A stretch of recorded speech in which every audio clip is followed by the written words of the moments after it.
screen starts glowing and the film starts rolling. You wanna be knowing what you might be in for. So give the show a listen and find out what you're missing.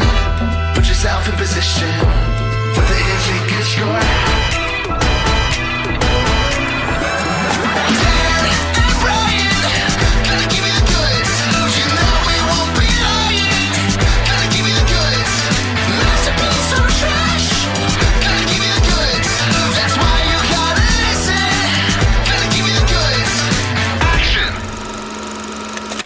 Hi, everyone, and welcome to The Goods, a film podcast. This is Brian. You out there, Dan? Hey, Brian. I'm here. Well, welcome. Welcome, one and all. But especially you, Dan. Always need you here to do what we do, which is talk about films here on the show. It's episode 201. So we just had a big milestone. 200, obviously, just feels significant. Can we muster that same energy for our 201st outing? We'll do our darndest, Brian. You know what? The first step towards our quadricentennial or something. That's right. And we are carrying on a theme month. This month we are watching dad films. It's Dad Month. Right. So this is films centrally about fatherhood in some regard. That's right. We've had them all fit that criteria the past, 3 weeks? This is number 4. Right. And the one that I wanted to talk about is called Fiddler on the Roof. It is the film adaptation of the Broadway musical. The Broadway musical came out 1964, and the film was in 1971. What familiarity did you have with this film? Or this show? Not too much. I had heard a few songs from it, but I really didn't know too much about it, to be honest. I knew that it was about Jewish people, and that was really all that I knew. And the reason I knew that, by the way, is because Gavin made a joke about it. Gavin, occasional guest, general smart person, particularly as it comes to religion and European things and history. I think his name will probably come up today again, because we'll be like, oh, I don't know the answer to that. Let's ask Gavin. That's like a frequent refrain. If there's something I don't know about related to like culture or history or religion, let me ask Gavin. I bet he knows. Right. And here it's especially apt because his field of study is like ancient Hebrew literature. So good to defer to Gavin in any like academic matter, but this is his wheelhouse. It's about Jews and Jewish traditions and texts. Right. So back like a couple years ago, there was this movie called, God, what's it called? Hold on. It's not Footnote, is it? No. Okay, because I wanted to talk about when we spoke about Footnote with Gavin, and actually I mentioned in that episode that movie had me thinking of Fiddler on the Roof. And then by the end of it, they attend a performance of Fiddler on the Roof. Oh, man. So I just remembered the name of the movie. It's Triangle of Sadness. I think that's the movie that had an ad campaign that was much mocked in the film circles that I'm in, at least. And because it was like part of a wave of movies that were very broad satires on the ultra rich. And the tagline for one of the posters or one of the commercials was, "Wealthy people of privilege, this film is about you." And Gavin did a whole bunch of Letterboxd reviews where he did some variation on that phrase. And so he reviewed Fiddler on the Roof and wrote, "Wealthy people of privilege, this film is about Jew." So that's how I knew that this was about Judaism in some regard. There's an episode of The Simpsons where I forget... Oh, he's trying to get money, and so he's going around to various, like, community figures, asking them for money, and he goes to Rabbi Christofsky, and he's like, I know I haven't been... I think he's, like, promising that he's going to convert faith or something if they'll give him money. He's like, now I haven't been the most observant Jew, but I rented Fiddler on the Roof, and I will watch it. That's how you know someone's dedicated. and we've watched it, and it's kind of a long movie. I don't know. Oh, yeah. It's got an intermission, Brian. Although intermissions are back in. Did you know that The Brutalist has an intermission? I think I might have heard that on Buzzed On Movies. That's pretty cool. I think they have their place. It's especially if you're seeing it at a theater, give everybody a pee break. Exactly. It can be a good idea. Especially if you're making like art movies that are that long, it's going to be old people who want to watch them. And so old people need to go pee more often. So it makes sense. Got to have an intermission for those long art films. I wouldn't call Fiddler on the Roof an art film, though. It's just it's like a roadshow style, right? Yeah, and it's adapted from a Broadway musical, and on Broadway you get a break between the act. There you go. So it's true to the form, and this was coming off a stretch of years where musicals cleaned up at the Oscars. Musicals were like the it thing. Like half of the Best Picture winners in the 60s were musicals. It's like Oliver and Sound of Music and West Side Story and My Fair Lady. So actually, Fiddler on the Roof was nominated for Best Picture in 1971, didn't win, but it did take 3 Oscars. So it got the Oscar for Best Cinematography. I gotta look up the third one, but one of them was Best Adapted Score, and it was the first Oscar given to John Williams. Best Adapted Score. Right, so that doesn't exist anymore, but I feel like it must have been because there were so many musicals back at this time. Like they had whole musical-specific categories. Well, nowadays, if you kind of ever read on the award circuit buzz, there's always controversy about will a score be accepted as original? Because the Oscars now only has original score. So this year, Wicked was deemed acceptable. And not only was Wicked deemed acceptable, but it was nominated. So it's one of the 5 nominees. But the Dune 2 score, I think it's Zimmer, was deemed to have too much overlapping content with the Dune 1 score. And so was not eligible. And people thought that this seemed kind of inconsistent. Yeah, that is bizarre. I think to call Wicked original is a stretch. I guess it comes from like the actual orchestral score, like the background music, not the original numbers, or not the sung numbers, but I don't know. It seems kind of dumb. Yeah, I think that's how it is here in Fiddler on the Roof, certainly. That it was, additional like tags and all the background stuff right is courtesy, and the conducting of the orchestra. The actual performance comes from John Williams, which is cool. Yeah, that is cool. So this is, 7 years before Star Wars. Didn't he do one before Star Wars that was a big breakthrough? I can't remember. Oh, Jaws. He did Jaws. 1975, yeah. Yeah, okay. So he was just a couple years away from a breakthrough. And one thing I want to talk a little bit about at some point is where this falls in movie history. Because this was like right as New Hollywood was starting to crest. And if you watched that John Williams documentary that came out this year, which was pretty good, it was a little corny. It was like very, it was like an Oscar puff piece, but it was very fun and satisfying to watch because everybody loves John Williams and his music is so good. And you could just place clips of his music and it's going to be an effective piece of film, Right. It was very positive. It makes him look upstanding and just you said puff piece, it's a praise piece. It's like, here's what's great about John Williams, but I really, really loved it. I was all about that documentary. One of the things that they talked just a little bit about, I actually would have been curious for them to talk more about this, is that one of the things that was part of New Hollywood was like a shift away from the classic Hollywood studio system orchestral score towards more unconventional scores. So you had like the weird bluegrass background music from Bonnie and Clyde, and you had like the Simon and Garfunkel from The Graduate. And yeah, some of it is just use like popular songs, right, or have an artist make songs.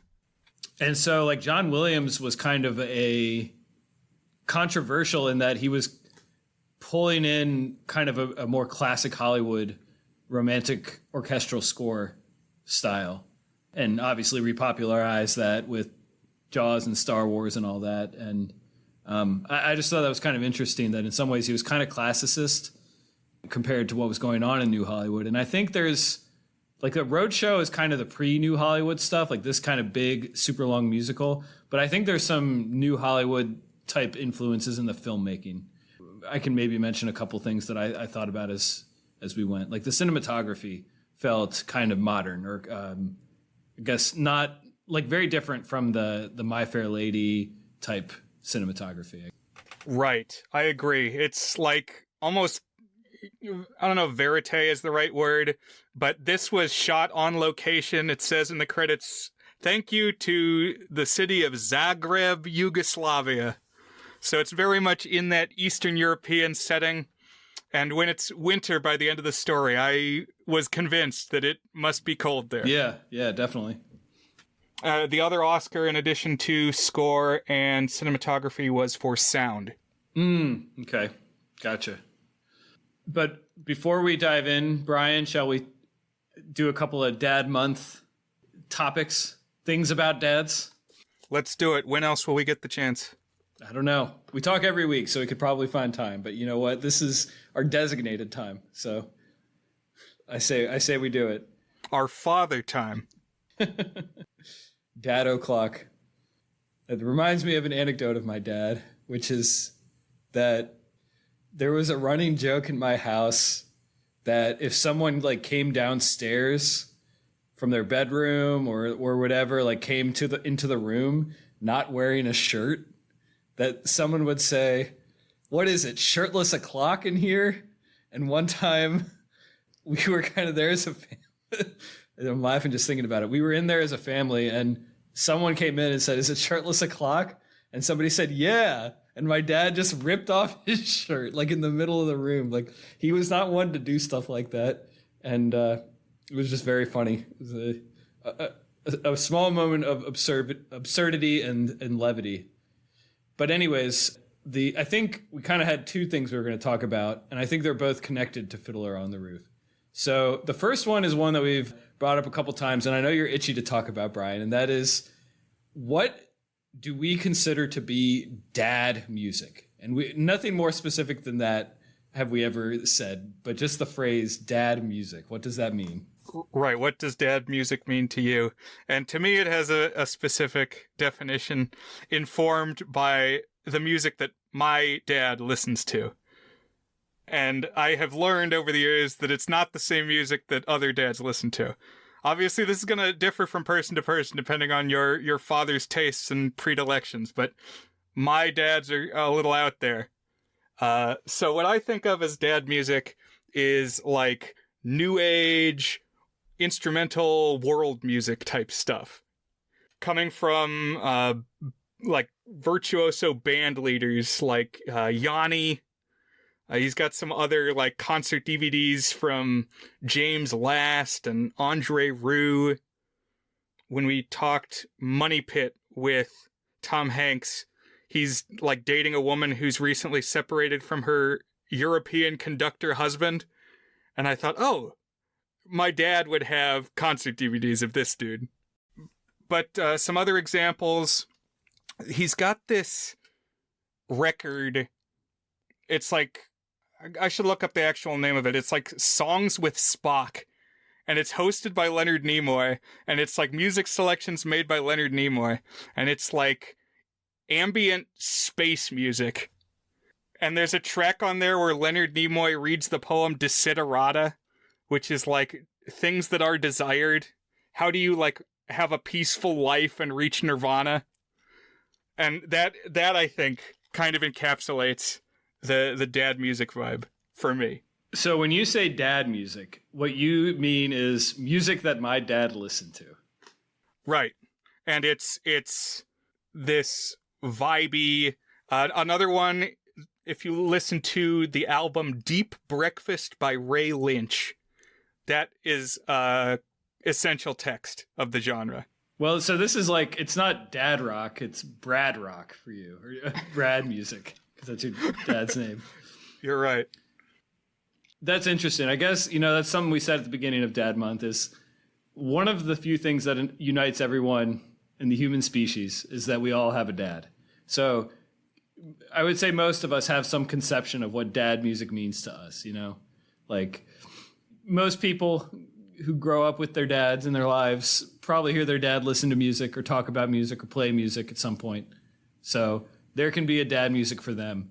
But for me, when I hear dad music or dad rock, kind of like a dad movie. It's like the modal thing that a dad likes, So it's pretty close to what my dad liked. So maybe I'm just like biased in that regard. But when I hear the phrase dad rock, I get like a specific vision of a kind of music, or maybe vision isn't the right word because it's what you listen to. But it's approximately the genre that you would call album-oriented rock or album-oriented radio, which is like mostly music from like the 70s and 80s. And it's like vocal forward, catchy rock music, like Heartland rock, kind of, not exactly that, but I'm thinking like John Fogerty and 80s Springsteen and like Fleetwood Mac and Tom Petty, Eagles. So I just Googled it and I searched it on Spotify because Spotify often has playlists devoted to different niches of music. And so they do have a playlist that's called Dad Rock. So I was pleased to know that Spotify could speak to what Dad Rock is. And here, the top 5 songs on the list right now is Born in the USA by Bruce Springsteen, Centerfield by John Fogerty, It's Still Rock and Roll to Me by Billy Joel, Cats in the Cradle by Harry Chapin, and A Horse with No Name by America. Those are all like classic rock radio music, basically. How far down the list do you got to go before you get to Celestial Soda Pop? Well, the list is 125 long, and just glancing through it, I didn't see it on there, so I don't know. Grand Funk Railroad, we're an American band. He also likes Herb Alpert and Bert Kempfert, who are both trumpeters. Yeah, I know some Herb Alpert because I played trumpet, and so I would listen to a little bit of trumpet music in high school and college. But listeners, what did your dad listen to? What's dad music for you? Come find us on thegoodsfilmpodcast.com. We'd love to hear from you. So, Brian, that's one topic. And the other topic is, so we're obviously going to talk about the movie. And if I'm not mistaken, it opens with a song or tradition. Or if it's not the very beginning thing, it's pretty close to the beginning. Yeah, it is. It's like a 7-minute long opener and like 11 minutes if you count the opening credits, like virtuosic violin performance. So yeah, it goes on for a while, but it's tradition. So this theme of tradition, how do we share it with our descendants? How do we pass it on? How does it inform our lives is one of the key themes of this film. And so I was wondering, Brian, what are some traditions that your dad may have passed down to you? And it could be small and silly things like he made me watch this movie or whatever, or it could be bigger things if you have bigger things in mind. And then maybe as an extension of that, have you thought about like what traditions you would want to pass down to your own kids someday? Yeah, I've got a couple thoughts. I feel like a connection to Oregon because he's from there, like the Pacific Northwest. Still got extended family out there. Skiing. He would go skiing sometimes, and I like to do that.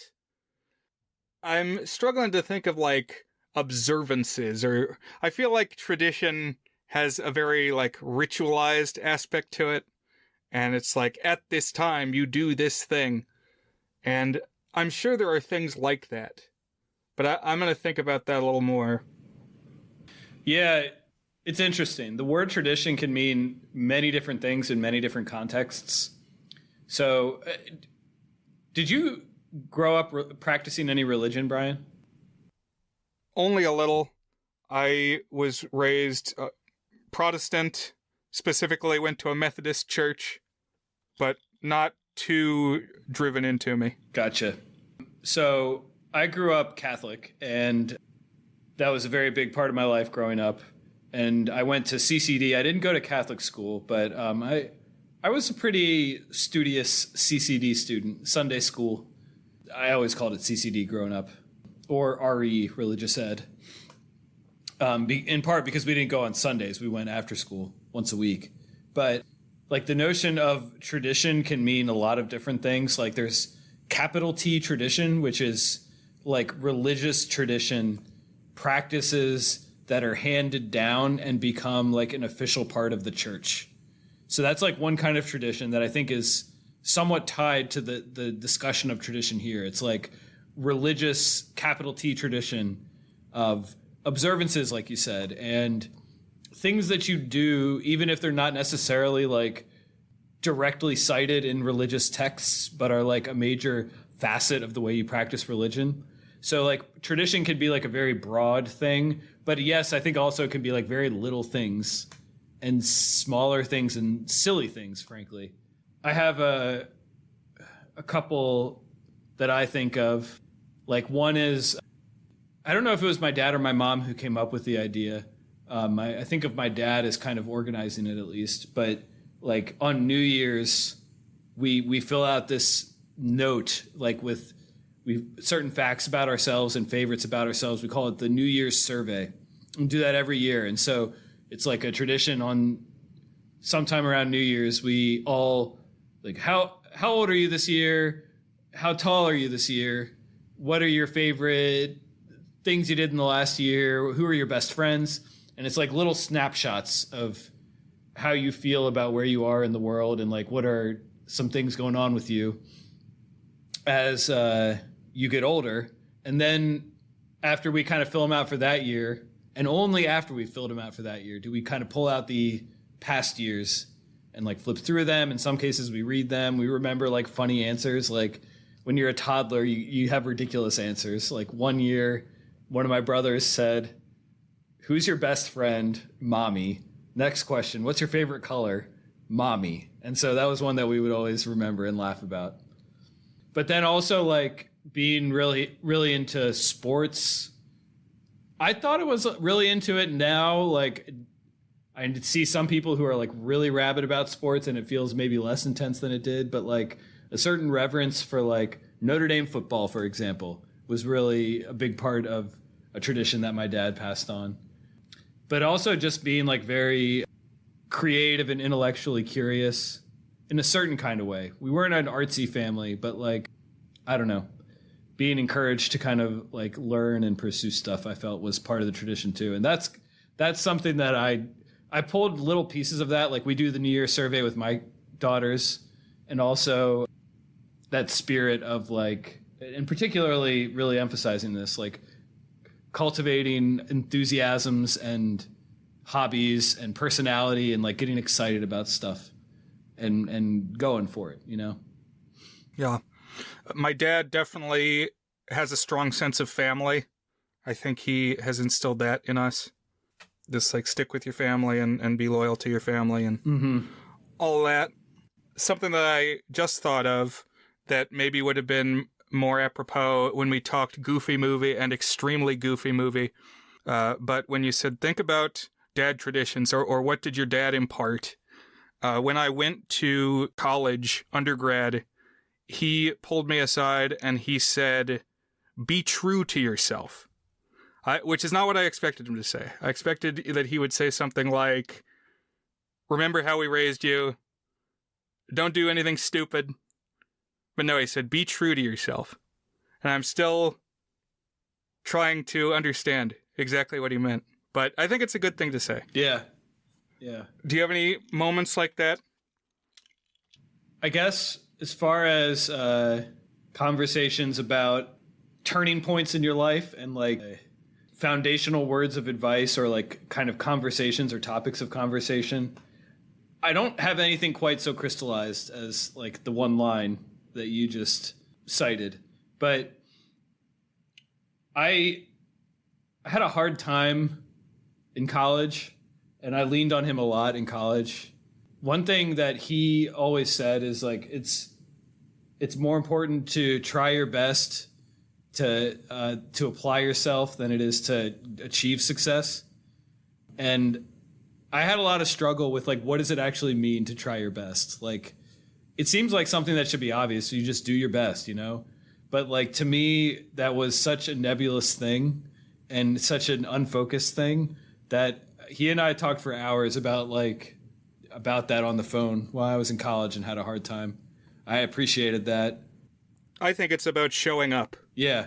You mentioned previously that showing up is 80% or something like that. When we were talking grade inflation in Ghost Dad, you said that's what's essential is being there and being reliable. And I think that's true. Yeah, I agree. That's like a quote from someone. Success is 80% of success is showing up or something like that. I guess the last kind of that sort of conversation that I recall having with my dad was actually a tough one because it was just a couple months before he passed last year. And we talked about how basically I wasn't really going to church anymore and I wasn't raising my daughters in Catholicism. And he did say something that surprised me, which is that he said what is most important to him and what he's learned over the years is that having a faith is what's most important and what builds character. And so what he finds troubling is when people don't have any faith. And I thought I was kind of surprised because his Catholicism is extremely important to him. And the fact that he was kind of framing that as like, you need to find some spirituality within yourself, even if it's not the one I raised you with, was more open-minded than I expected him to be about it. We didn't really talk much more about it after that until he passed. It's like one of the few things where I felt like there was some sort of closed loop with me and my dad. Like, I don't really felt like I left much on the table with him. You know, I was always very close to him. We always had a strong relationship. But that was one thing where I felt like I could have maybe used a little more guidance as I figure out what my spiritual life looks like as an adult. And it's been something I've been thinking a lot about. I actually said as one of my goals for 2025 is to like carve out some mental space and some time to learn a little bit more and to reflect a little bit more and figure out what that might look like for me in the future. But I think that's not exactly a tradition, but I think it is in the spirit of this film, this kind of topics. Oh, absolutely. Yeah. Maybe you should talk to Gavin. Yeah. Ask him what's the one true faith. See what he has to say. Yeah. I do have one more weekly discussion question, though, of sorts, which is not dad related. So maybe that's blasphemy. No, go for it. But it is music related, and specifically this music related. I was wondering, Dan, is there any film music that you regularly toss on and listen to apart from its film context? Just you're listening to music and it happens to be quote unquote film music or soundtrack music. Oh, definitely. Yeah, for sure. And it's been more and more as I've been watching more and more movies. So I imagine you have some formulated opinions on this as well. Do you want me to go first or do you want to go first? Yeah, you can start off. Sure. So scores, like orchestral scores, I listen to. It was background music for work. And when like I don't want to have to feel drawn to listen to it specifically, but it like sets the mood. And so I have a few scores I listen to a lot. Fellowship of the Ring, Howard Shore, is probably my most listened to over the years. Actually, it's either that or How to Train Your Dragon. Those are probably 1 and 2 in some order. It used to be before that the Pirates of the Caribbean, the first one, by Klaus Badelt and Hans Zimmer. I think it's officially by Badelt. And How to Train Your Dragon was Powell, right? John Powell, yeah. Who also did the Lorax. Yeah. I've added a new one to the rotation, and that's The Batman from 2022. It's definitely in my top 10 film scores. I've just listened to it so much, and it's so good. Like the last 45 minutes or so of that soundtrack, it's like 2 hours long, is just mind-blowingly good. And then it builds to this, like, it might have been the credits track or something. It's called Sonata in Darkness. That's just this absolutely gorgeous piano piece. And occasionally I'll listen to like a John Williams mix or Hans Zimmer mix. I like the Rudy soundtrack. I also like some of Desplat, or Desplat. I don't know how you say it. I think it's French, so probably Desplat. Desplat. But he has a lot that are good to just listen to as well. But then the other half are like songs that I listen to that are just like songs. You know, it's like in the pop lexicon. These are like musical numbers, like Disney songs, but of course a Goofy movie. One I listen to whenever I want to get like pumped up is the Teen Beach Movie soundtrack. So good. Surf Crazy. It always makes me cheerful. Yeah, I'm very much in the same boat. A lot of what I listen to is songs or bits of score that I heard in other things, and it's often movies. Like this past year, my annual CD mix, which actually has hit a road bump because my computer that still had a CD drive died. Oh no! So now I got to get like a one that I can use as an auxiliary port, but that won't be too hard to do. But I haven't made one yet this year. Anyway, the most recent one that I did make has "And Then He Kissed Me" on it, which is like one of those girl group songs, but it's in Goodfellas. I rewatched Goodfellas, and it's like Henry Hill is on a date with his wife, and it prominently played that song. I thought it was a good song. Yeah, I think it's the Crystals. It's a Phil Spector number. Yes, it's got the wall of sound that I learned about from one of those articles you wrote on your blog. Yeah. Love Phil Spector. I mean, I don't love him as a person. He was a murderer, but I love many of the songs that he produced. That was just one example that came to mind, but I listen to a lot of movie music, listen to a lot of show tune type music, and the reason I bring it up now is because back in the day, I had the Fiddler on the Roof movie soundtrack on a cassette tape that I guess one of my parents had copied off of an earlier 8-track tape. And when I was in like first grade, I may have listened to it every day. I listened to it all the time. There were like a few other tapes in this box that I had that also got a ton of replay, and I think they all kind of shaped my life because there was the Phantom of the Opera soundtrack. There was a pack of like American folk songs, and there was a little pack of like the first 60 years of the Disney studio. So in first grade, you were listening to this soundtrack? Yes. There's some heavy stuff in here for first grade. And you know, it's carried on, but it's very much was burned into my. Oh, and I would watch this movie. I watched it multiple times with my mom, like early on. Okay. So this was one of those movies that she was like, "This is an important one. You pay attention to this one," along with like Court Jester. This is a very different vibe from Court Jester, but it was that same kind of time period in my life. Yeah. So I guess all of that just to say that I knew this one early on and was very familiar with the music. Okay, so early on, so it was formative to you. So this is like part of your vision of like what is cinema, but also Exactly. the music. I know like for both of us, music is a very important part of engaging with cinema. And this was like a central soundtrack to you. That's right. Okay. And the idea that it's a musical. And I think we both watch musicals, but I feel like I watch a lot of musicals. Like go to the high school productions and sit in the theaters and watch musicals. Yeah, good for you. So, have you seen Wicked, by the way? I have not seen Wicked on stage. Have you seen the movie? Or the movie. I haven't seen the movie yet either. Okay. But I need to. Yeah. I've listened to the soundtrack many times. It's a movie where like I really want to like it because I want the big musicals to be good and for me to be excited about them. But I don't think it's good. And I'm disappointed by that. I will see part 2. Seeing The Better Man, the monkey one. Is that the monkey one? There's too many man movies. There's so many man and monkey movies this year. But the Robbie Williams one, I was like, oh, okay, this is a musical here.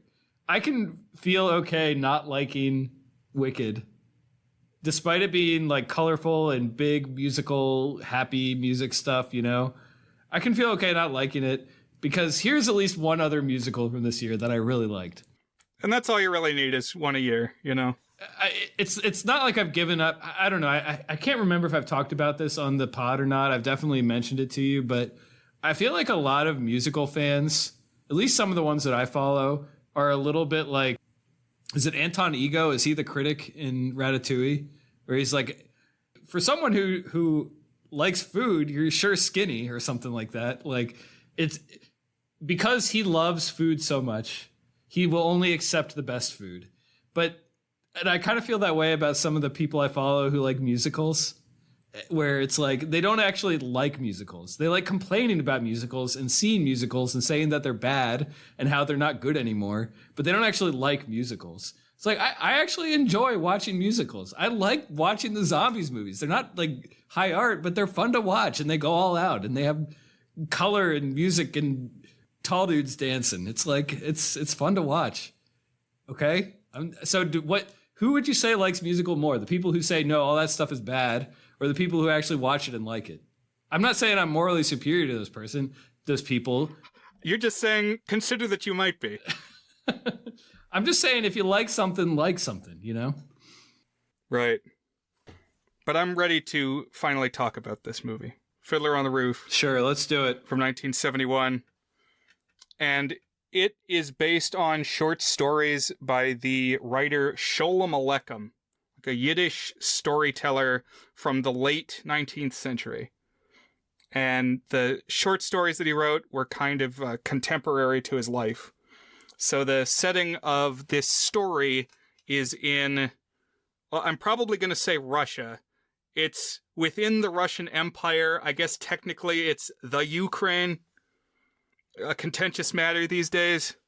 But anyway, it's like the central character is a guy named Tevye, a Jewish milkman, and he lives in a village called Anatevka, which is basically a village, you can't really call it a suburb, but it's on the outskirts of Kiev. But the time is like 1905. It's in general Russian area. I think, like you said, it was part of Russia. At least the geography was involved in the upcoming, there were two Russian revolutions. There was one like just a couple years later, and then there was a big one in right after World War I, right? Yeah, so 1905 was the one that was not successful, did not topple the Tsarist government, but it was like a dry run, because a lot of the revolutionaries who were involved in that were again involved 12 years later in the one that did succeed in changing the government. And yes, World War I played a big part in that. Dan Carlin's got a good podcast episode about it. But basically that, like, Vladimir Lenin had been living in exile, and the Germans, when they were fighting World War I, they, like, found him, and they're like, hey, this guy wants to overthrow the Russian government. Let's help him out. And because we're fighting Russia, we don't like Russia. And this guy, yeah, the phrase that Dan Carlin uses all the time is intellectual contagion. They say he's got the intellectual contagion, so we'll send him back to his country and he'll spread the academic disease. The spirit of, like, Marxist scholarship that we see one of the characters embody here in this film. And this is something where I think Gavin could probably school us a little bit on some of the nuances here. I know in particular that Jews had kind of a complicated relationship with the revolution because they were not treated well in Tsarist Russia, which we witness in this film. But then I think like during the revolution, things actually got kind of worse for them because like all the violence got ramped up. And so that actually resulted in a lot of them migrating, changing location as a result of the violence. And again, we get like a little microcosm of that here. Yeah, this is like a little window in time. The central character, as I mentioned, is Tevye, and he has 5 daughters in the movie. I think I read that in the series of short stories, he's got 7 daughters, and the stories focus on 5. In the movie, he's got 5 daughters, and the story focuses on 3, which is a little more conducive to a feature film, I think. Right. You know, it's manageable when you got 3. 5 is a little too much. 7 is right out. Even 3, it's a little repetitive. But Yeah. it does build. It has a rhythm to it, I think. Right. One thing I've heard you mention, I think the one you were talking about was Frozen, but a problem that I encounter with some musicals is that they're like top heavy. All the good stuff is in Act 1, and then Act 2 tends to, for one, be shorter. It's like everybody comes back from the bathrooms and I guess they just don't want to sit through a second act that's as long as Act 1, but it's like you get fewer songs, you get fewer memorable moments, and it's like, why didn't we just do it all in one sitting then? Right. I also find second acts tend to be a little bit heavier and less fun. Yeah, and that's definitely true here. Yeah. But Tevye is poor. He's got this little farm that he lives on. It's not a huge town. It's kind of a small village that he lives in. He's the milkman, so he goes around the town like delivering orders of milk. And part of the story is that because he's got all daughters, that is considered like a downside in a way, because they're not generating economic activity the way that they might be if they were sons, I guess. Yeah. You get a little bit of this today. It's like, maybe it's less so now, but like for the dads kind of, and the parents in general kind of have to kind of protect their daughters and like ensure they're successful going out into the world. Like, I kind of feel like that's still a thing, even to the point where like, okay, the girl's parents like traditionally pay for the wedding, for example, and and the man has to get the woman's parents' blessing, or it's like it's traditional too. And I mean, obviously that is a major topic in this film, but like I, for example, asked Katie's parents if I could ask her to marry me. I knew they were going to say yes. It was like a formality. It was like a gesture, you know, but I think that despite all of our social progress in many ways, there's still currents of that. Yeah, and this is all kind of laid out in this powerhouse opener tradition, which is all about the roles that people are expected to play in the community. And it's broken down. There's a father verse, a mother verse, a daughter verse, a son verse. The Spider-Verse. Sorry. Into the father verse. That could be an episode title. Yep. I went to see one production of this at a high school, and the stage for the tradition number, it was almost like a dollhouse or like a museum exhibit. Like each of the groups was in like a little room made out of a wooden box, and like a little light bulb would click on over the group when it's dads, moms, girls, boys. Yeah. And yeah, like all the other ones click off and the light in the little box where they are clicks on. I've seen that before. It's like a way to show you can do cross-cutting almost, you know? Like, even though that's a cinematic technique, it's the stage equivalent of that. I'm sure exactly there's a name for that kind of production, if you're into theater theory. Mm-hmm. But also, while this is going on, that they're stating what's expected of each group, we're also getting some like nonverbal information. We're seeing characters going about their day in the town, and some of the figures that we see doing things in the village are going to be important in the story. The character of Tevye will break the fourth wall and talk to the audience and talk to God. A couple things about Tevye. He was played on Broadway by Zero Mostel. And have you seen anything else with Zero Mostel in it, Dan? No. Who's that? Okay, so like Mel Brooks is the producers. He's the star of that.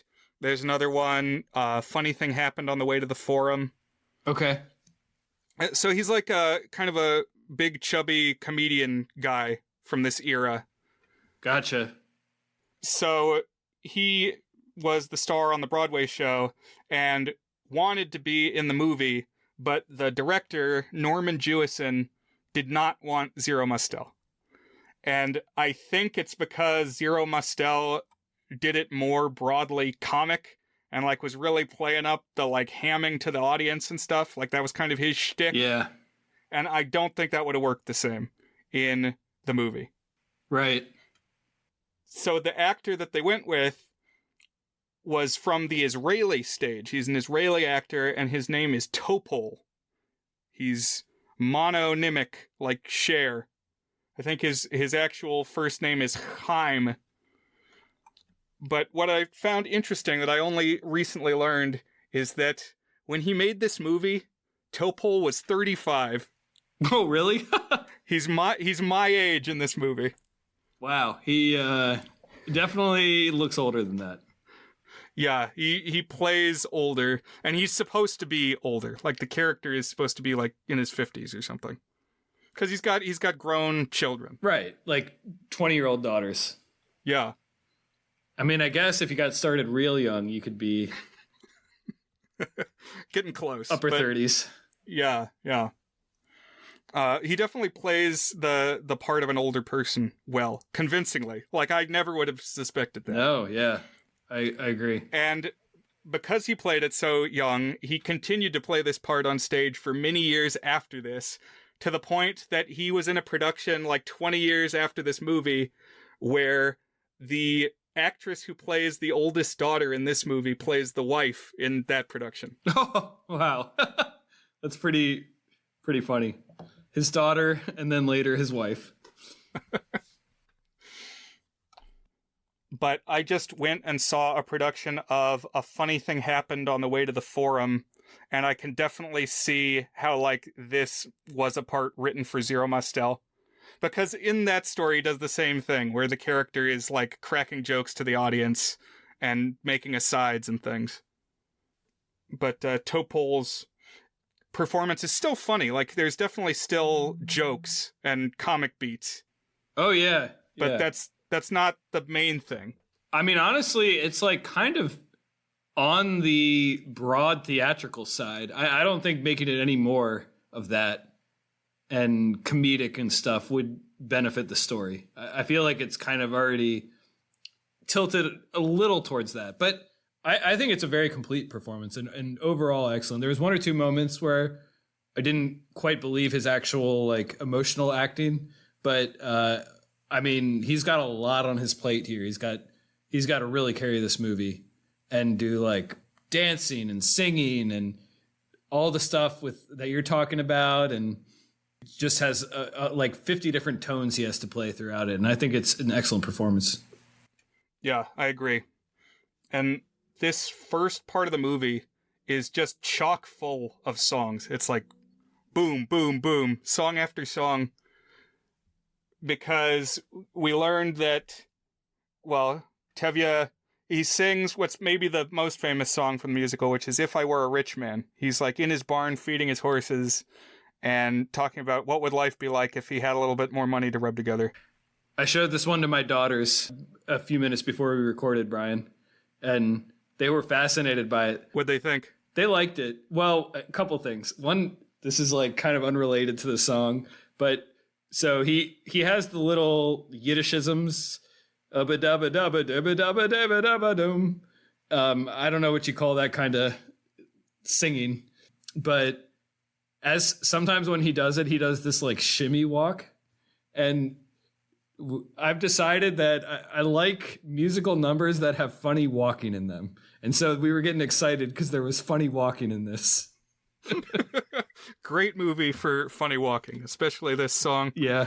And I like the staging and the cinematography, even in this like one-hander song, because he's in this barn and like the sun is streaming through the beams of the barn, and then he shimmies up like a ladder and he's tossing like corn down to the chickens from this catwalk, and the camera like goes underneath him. And I thought, for, with considering that you're working with kind of a limited stage here, it still manages to be compelling. It's just impressive that he's kind of got to command this whole thing himself, But one thing that I was really struck by at this point, so we had the whole song about tradition, which is already kind of contemplating some of the themes and the role of the faith that's kind of driving these characters. And then when he's talking about When I'm a Rich Man, he does some of like your kind of basic fantasizing about, I'd have a big house, I'd eat whatever I want, etc. And then he concludes it with saying, but what I'd really like to do if I were rich is sit around and talk about my faith with rabbis and smart people. That's what I would most like to do. And I found that very striking, actually, kind of interesting about how, like, does a good job of defining how important this tradition is for this character. Absolutely. And that was the point that I brought up when we watched Footnote, was that his greatest aspiration, like if money was no object, he says in the song, if I were rich, I'd have the time that I lack to sit in the synagogue and pray, and maybe have a seat by the eastern wall, and I'd discuss the holy book with the learned men 7 hours every day. That would be the sweetest thing of all. That's basically 7 Gavin's hours life. every day. Yeah, that's yes, your job exactly. at that point. Exactly. So that's why I brought that up. I thought, a part of me considered trying to rope Gavin into this episode, but this is like, if you think, what's a movie that talks about Jews and scholarship? This is the normie answer. This is the choice that makes it doesn't take any work at all to get to this selection of a movie. Yeah, it doesn't end up being a major theme. I guess he does actually talk about the notion of scholarship a lot, with like how he evaluates the people around him. He doesn't do any scholarship himself, but you're right that I guess it does come up a handful of times.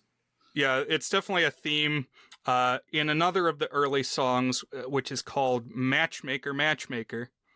One of the traditions in this village is that marriages are arranged by a matchmaker. She's doing the pairing off.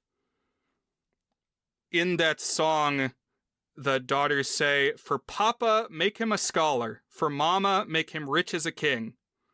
So those are the two possibilities, Dan. Is what is valuable? Well, there's value to being rich, and there's value to being a scholar in this community. If I was independently wealthy, I would browse dank memes 7 hours a day, maybe. I'm just kidding.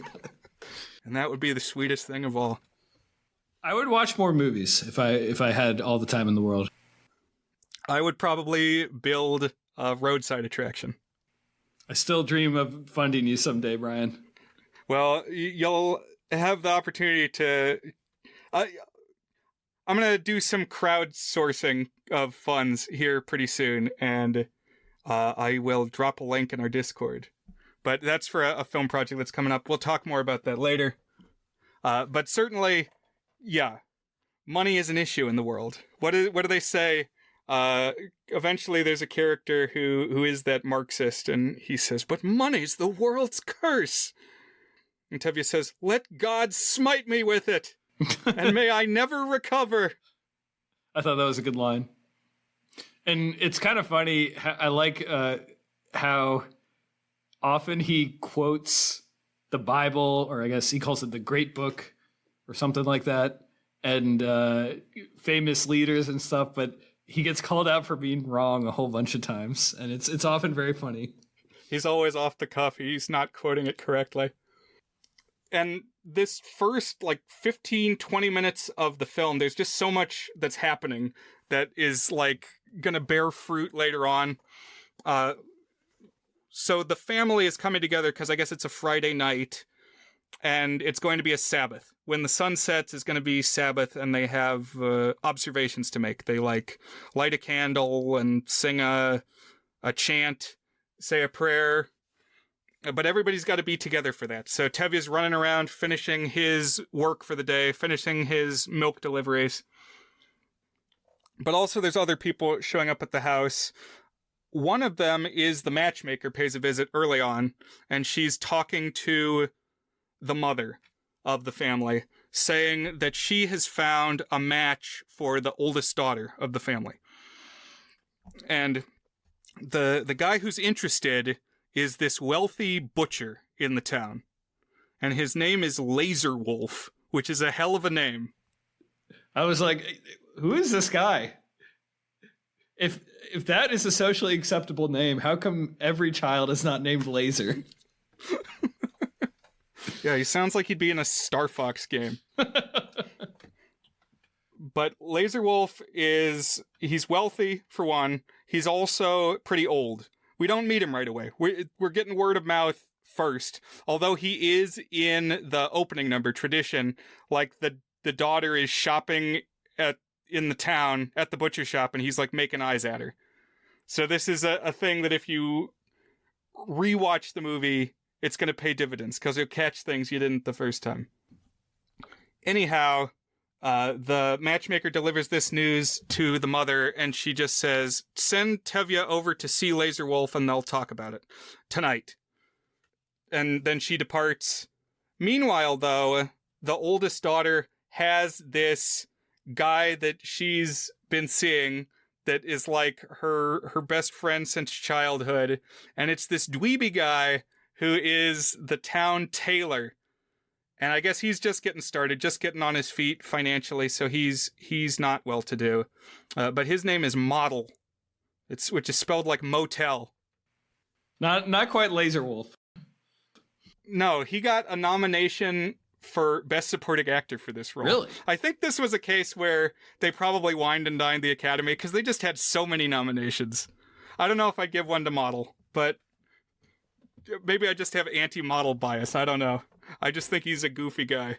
Yeah. I don't know if it's a complaint, because exploring the relationships isn't the point of the movie, but they just kind of say, well, yes, we're in love. But like, I feel like we don't witness the connection in any profound way. You're right. He's a dweeb. It's like, what is the draw to this guy? How are we supposed to see them together? Now they do get nice moments throughout it, so it's not all that bad, but yeah, give me, if we're going to be on Team Model, we need some more Model action. Yeah, I think he just benefits from not being 60. That's a good point. Also, it's not that big a town.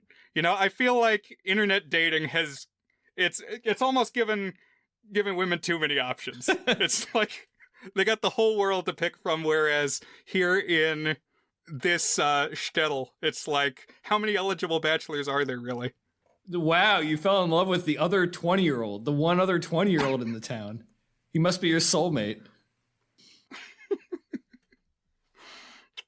But so they're talking. Everybody's milling around the little house, and Zeidel, the oldest daughter, says, listen, Model, you got to talk to my dad, because I get the sense that things are in motion which might not be undone. It's like, the matchmaker's been here, something's going on, and you got to act now. You got to tell him, you got to have a backbone, Model. Because that's the thing, is his Model needs to stand up for himself. He's a pushover, and he needs to find a spine. Also, in the marketplace, Tevye has run into this student from the Kiev University who is like an itinerant student. So he also does not have a lot of money, but he has knowledge. And as we know from the Rich Man song, Tevye admires scholars. He's like, whoa, you're educated? You can read? Come and tutor my children. And you can stay at my house in exchange for food. You'll teach. And I like this aspect of the scholarship theme, because to Tevye, scholarship means knowledge of religious texts, like really delving into the faith and understanding and devoting yourself to the faith. But as scholarship is embodied by Perchik, it means questioning. It means uprooting the old orthodoxy. It means you go to college and you come out a leftist. So it's kind of a different definition, or it just shows what scholarship can be, maybe should be, It's just a different way of thinking about it. Yeah. And I think you haven't gotten to the third daughter here, but I think it's interesting and noteworthy that each man that a daughter is drawn to sequentially is less traditional than the last. Right. Stretches the definition a little more each time. Exactly. Yeah. And so this guy, he's Jewish, but he is Marxist. Is he actually? I guess he probably is, right? I think he's supposed to be. He never explicitly says that, but when he goes and does his little demonstration, he's waving a big red banner. It's 1905. I think we can assume. Yeah, he's definitely progressive, we would call him at a minimum. He's also the only guy in town who shaves. We got some epic beards in this one. Is it Lazar who's got the monster, or it's one of the rabbis maybe? I don't know. There's some good beards here though. For sure. Lazar definitely has one, and Lazar Wolf also has these like brilliantly blue eyes. They just like jump out of his head. I think it was kind of interesting how Lazar is actually like a very likable guy. Like you could tell that he's not like lascivious and like being gross about being in love with the younger daughter. He's a widower, and he's like, she's kind and I'll take care of her and I just want some company. And I was like, okay, this is actually a sympathetic dude, and like I can see why the dad would say yes here, you know? Yeah. And I mean, if that's the tradition, like if this is not too far outside the norm, it's like Tevye goes over there and Lazar Wolf makes a case for himself. Right. I really like the scene where Lazar Wolf is making his case because it breaks into the musical number To Life, which is like a toast. They say L'chaim over and over. But I really like the staging of this because Lazar Wolf breaks out a drink, some kind of alcohol. I would guess since it's Russia, it's probably vodka. But they're pouring each other little shots of this like half full bottle of vodka. And then they finish the bottle, and then they go out into the street, and they walk across the street, and they go into the bar that's over there. And like the camera follows them. It really feels uninterrupted, like this is happening real time. And they did a little freeze frame, if I recall, on Lazar Wolf's face. And I was trying to tell, was he holding still, or was it actually a freeze frame? And I couldn't figure it out. I thought he was actually holding still because it's like it doesn't do the super rigid freeze frame thing. Like it felt like there was just enough grain and motion that it was he was just like, ooh. Because also Tevye was like singing right next to him. So yeah, that's good that you pointed that out. That's a device they use a couple times because Tevye will think about something. He'll have to make a decision and everything will freeze around him. And a couple times that happens, they even like change the camera lens so that suddenly the people that he's interacting with seem super far away and he's like in his own little space. Oh, it's like when they go from being outies to innies in Severance. They use a trick like that too. Oh, is that what that means? I've been seeing memes about your outie, and I've been thinking belly button. I was like, that is disgusting. I think outie belly buttons are gross. I'm sorry if you have one, listeners. I'm not into those. They remind me of hernias. Brian out on outie belly buttons. But no, Severance, a show that I recommend. It's quite good. It's not perfect, but it's quite good. It stars Adam Scott, so I'm in.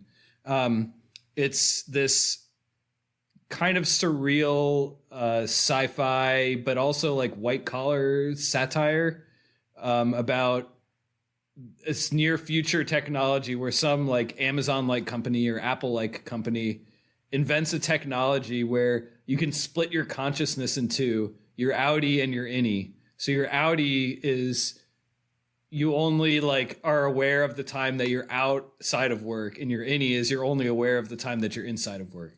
And like those consciousnesses do not communicate with each other directly, and they don't form the same memories. So the show spends a lot of time contemplating to what extent are you still the same person when you are both of those people, but you don't have the same memories and the same experiences and stuff. It's very interesting.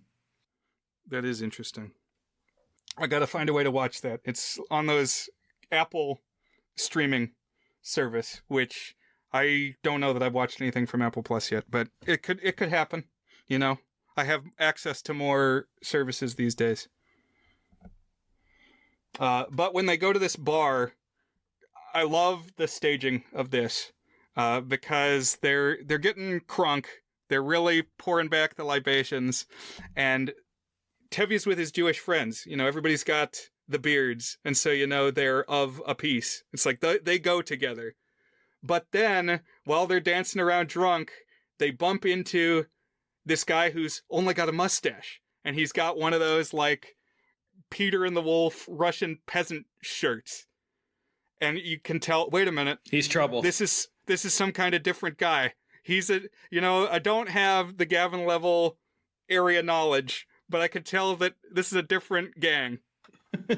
He bumps into this mustache dude, and everybody's like, oh, suddenly break in the music. There's a pause that this is the group they've got tension with, which was also kind of talked about in the big tradition opening number, that there's this outer group of people around the village, also like the authorities of the village are of the, presumably they're Eastern Orthodox or something, Russian Christians, Tsarist authorities.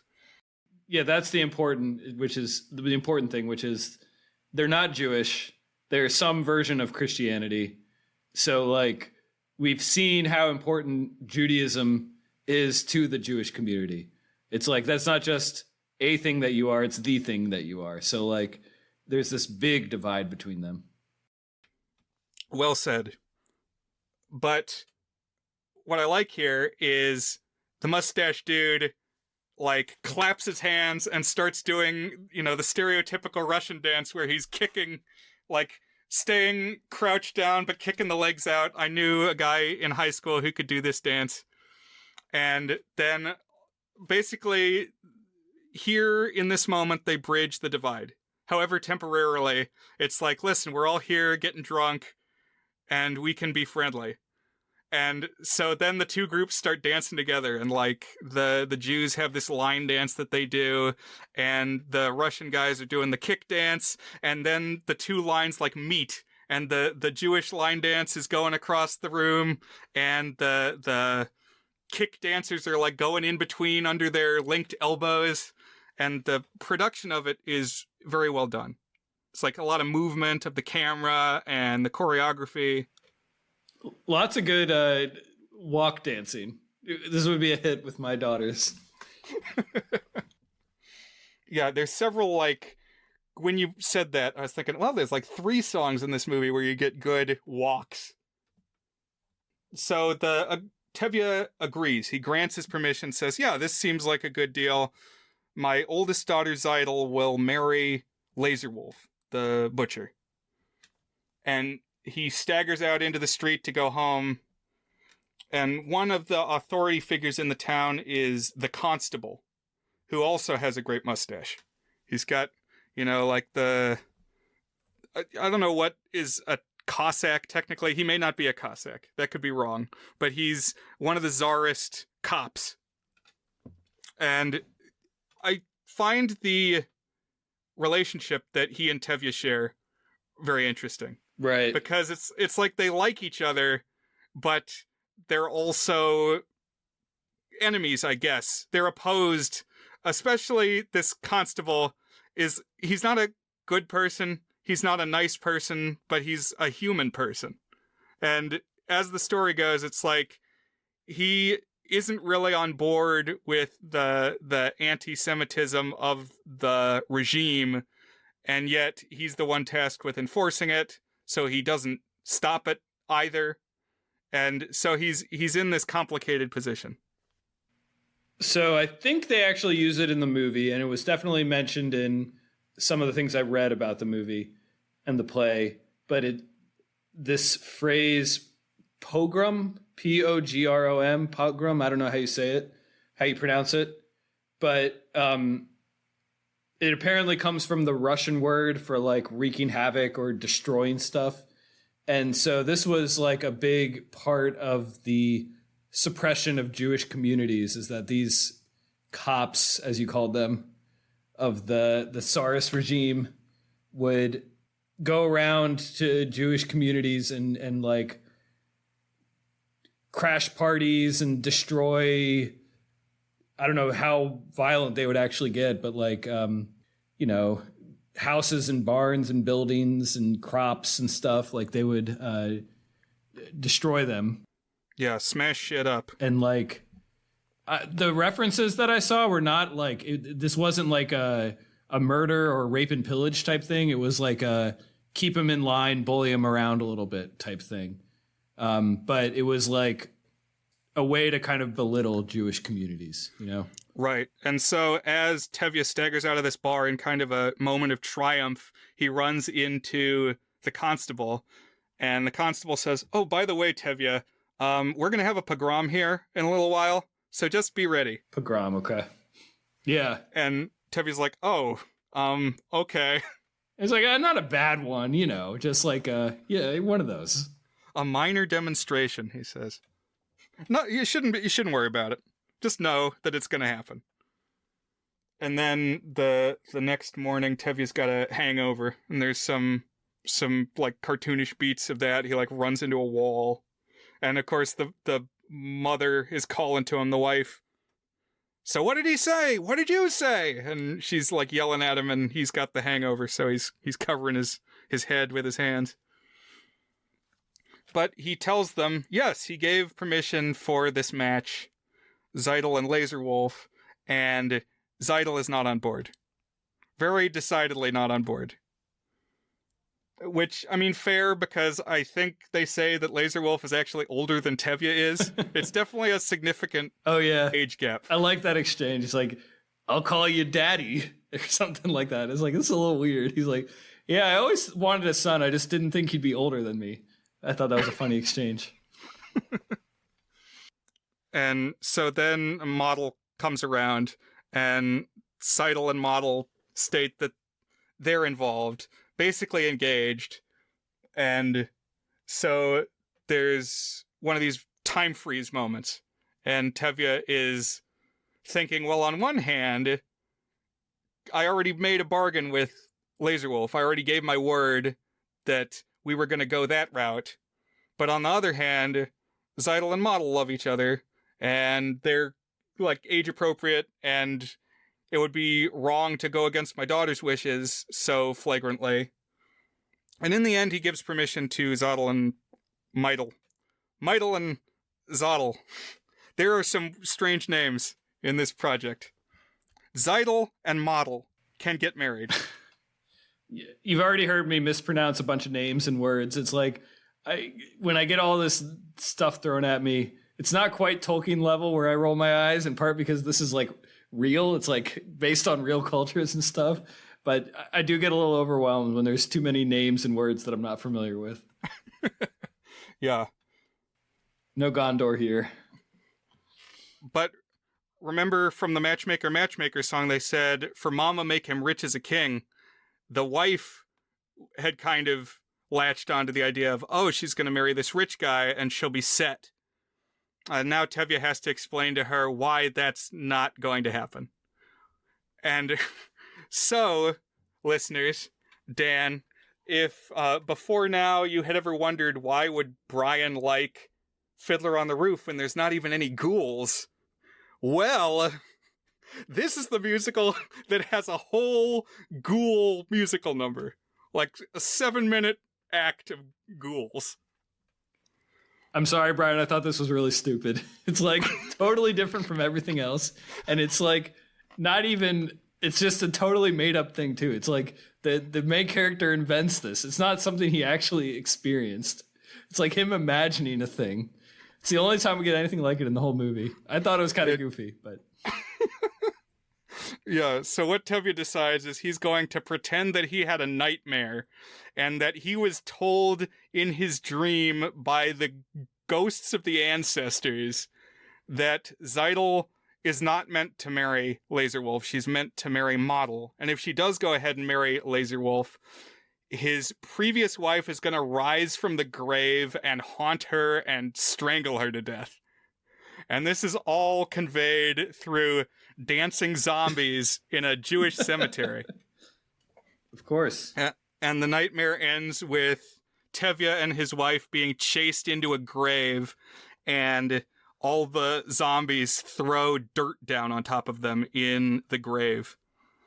And Dan, so somebody that I go to a lot of musicals with is Gail, who is an older lady who helped on basically all the Gauntlet productions. Yeah, I remember Gail. So a couple years ago, her parents died, and they died on the same day. They were like in their 90s. And I went with her to her parents' funeral, which was a Jewish funeral. And part of the ceremony is we did this, like in the movie, is you actually go up to the grave and there's a big pile of dirt and you throw the dirt down on the coffin. Wow. That was at least true to life. I don't think I've ever done that. I've definitely seen it depicted before. Did anybody dress up as ghouls to commemorate those deaths? No, so I'm glad that I didn't go that route. I know you were thinking about it as you were at that funeral. Oh, the time has come. I know what to do. No. But yeah, it is very much like a Gauntlet rendition of what a ghoul is, that they've got the like dark circles under the eyes. Yeah. Now, we don't need to talk about it too much necessarily, but I'm kind of curious, did they like coincidentally die on the same day, or was it like an incident? So I think it was coincidental. I actually think they may have been at different nursing homes. Oh, wow. But you know, my thinking is it was a case where like maybe one of them heard that the other one died and then lost the will. That's like a really common thing. Like my wife's grandfather passed away recently, and like shortly afterwards there was a medical scare for, I mean, his wife of 70 years who's still alive, my wife's grandmother. Like you hear about that kind of stuff all the time. It's kind of crazy. I guess it's probably mostly like psychosomatic, but I don't know. I guess you're about the same age too, you know, typically. Mm-hmm. Like have similar lifestyles and diets generally, so. Seidel and Model get married, and the whole town comes out. And I wondered, it made me think about the size of this town. It's like, does everybody in the town go to every wedding? And maybe, if it's small enough, I guess they could. It just seems like you'd be going to weddings all the time. I don't know. I guess if you're in a smaller community, like that a smaller town, that town is your community. Like everyone there is your community. And so probably, I would guess. I mean, maybe there's like beefs and stuff and like, oh, don't invite Jimbo, you know, but but they do invite Lazar Wolf. That's right. And there's some beef. Yeah, there is beef. Yeah. I thought this wedding segment was maybe my favorite part of the film because you get a lot of different tones and like fun stuff. There's like dancing and then drama too. So I thought it was good. Yeah, the production value is really great. It's nighttime. Everybody's got candles. And so, yeah, the whole town goes out into like this field where the ceremony happens. And then they're in like this barn type structure where they're having the reception. And like the parents present the newlyweds with gifts, one of which is like this bed. And like it's all made by hand, you know, like it's pillows stuffed with feathers from their own geese. And you just know that it was like it took a lot of work and time to make this. And like it would be hard to replace because mass production doesn't exist. And then the pogrom happens. Like horses come in and trample stuff and they're chopping stuff up, including they slash these pillows and really rips your heart out. It's the feeling that I get here is in the movie Elf when Buddy the Elf spends all night like decorating the store and like uses his elf powers to like build like exquisite life-size Lego buildings, and then somebody snaps and destroys the Lego building. And it's like, you know, that was a labor of love. But here even more so because Legos are mass-produced.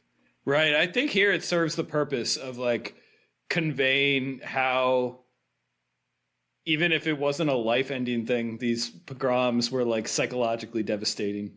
But I remember you talked about that. I think it was the Elephant Man. Don't they destroy one of his artworks or something like that in the Elephant Man? Oh, that's right. He's got like the model in his room. And how that's something that always breaks you is when they destroy artwork that somebody worked hard on. Yep. Always gets me. It's like, no! But the constable does kind of pull his goons off. He's like, all right, you smashed a little bit of stuff, but you got to stop smashing. We'll go to the next town over and we'll smash more stuff over there. So again, not exactly a respectable figure, but it's like you can tell that he's conflicted. What's the Simpsons quote? It's like, there's a knock on the door. Who is it? Hired goons or something like that. Yeah. I was thinking of that. Goons? Hired goons. That's the vibe. It's like, oh, who invited them to the wedding? Goons. You also, I don't want to miss the musical number that is most evocative for me, which is at the wedding. It's near the start of the wedding. It's the sunrise, sunset number. It's this waltz. And this is a song that I had heard from this before I watched the movie. And like the first time I heard it, I was like, I can't listen to that song. It's too emotional for me. Like the passage of time and like the slipping through your fingers of youth and a generation is very eloquently captured in this song. It's a very expressive and evocative waltz. And it used to make me cry every time I listened to it. Weirdly, like, I don't know, I'm more at peace with it these days than I used to be, the passage of time. The one generation going to another. Like you'd think, well, he's a dad now, so he'd be especially susceptible to it. But I just see it every single day now. So it's like my whole life is thinking about this, you know? So it doesn't like bring me to tears the way that it once did, because it's my reality now, you know? But it is really evocative, and it gets played, I hear, at many a wedding. Or, you know, things where time is passing, and because it's like the parents thinking about how quickly the children have grown, and now they're out and getting married. Yeah, and it still does work for me. Like whenever it appears in the background music, they'll pull like a little riff from it, the da da da da. Like even just hearing that gets a little surge of emotion. Mm-hmm. Then you got to pop in the second VHS tape. Because when I would watch this movie, it was on 2 VHSs, like Titanic, like a few others. There aren't many others that I ever watched that way. But I think The Godfather was like that. You know, anything that crosses the like 2 hours and 45-minute mark.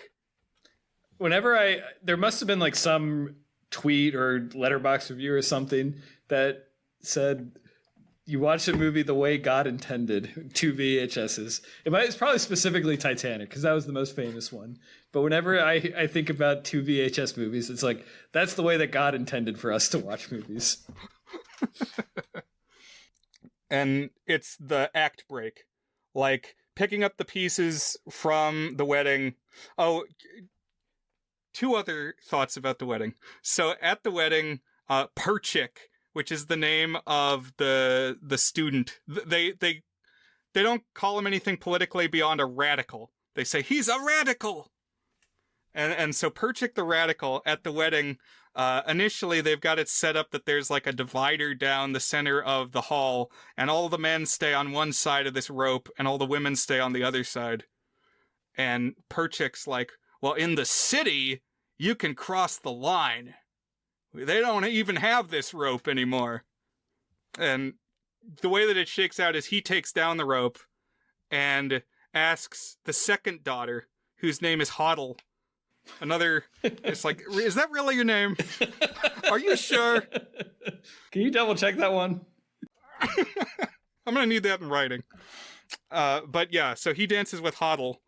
And then I like how Tevye is actually, like, as much as he sings about tradition, as much as he wrestles with tradition, it seems like he's among the more progressive people in the town.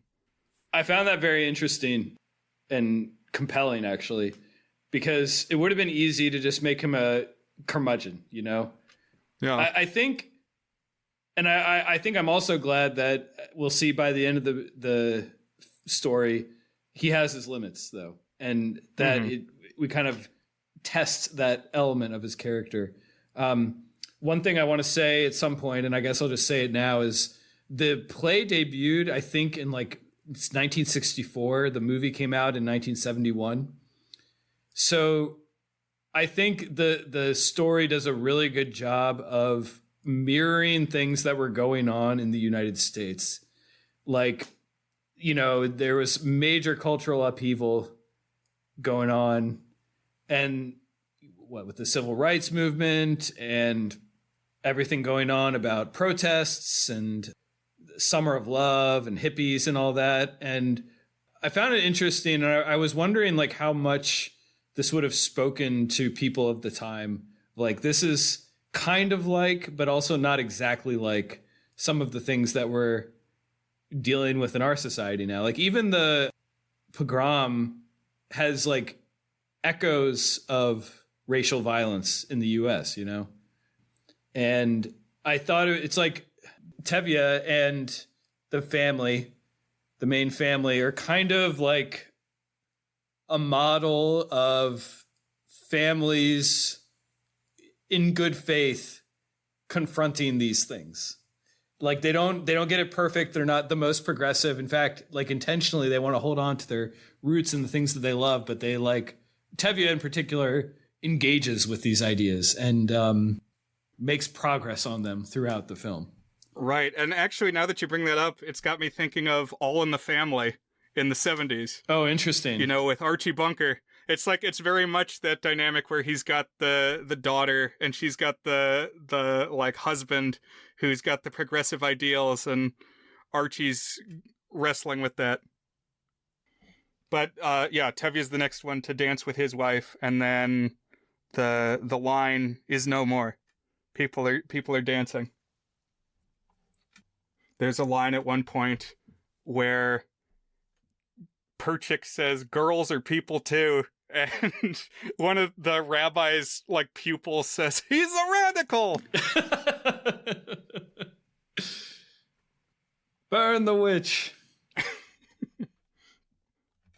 Things just happen a lot faster overall in the second act. You pop that second tape in, and it's after the dust up at the wedding. It's jumped ahead like almost a year, you know, at least 9 months. I couldn't really tell you what season it's supposed to be in the first act, but it's all over the course of, you know, not a very long time. But then when we come back in Act 2, it's very clearly fall. They're like harvesting pumpkins. And we get like autumnal shots of changing leaves and all that. Mm-hmm. Yeah, I was surprised how late the intermission was. It's like it's almost at the 2-hour mark of a 3-hour movie. Right. And so there's 9 songs in Act 1. There's 3 songs in Act 2. 3 songs. Ouch.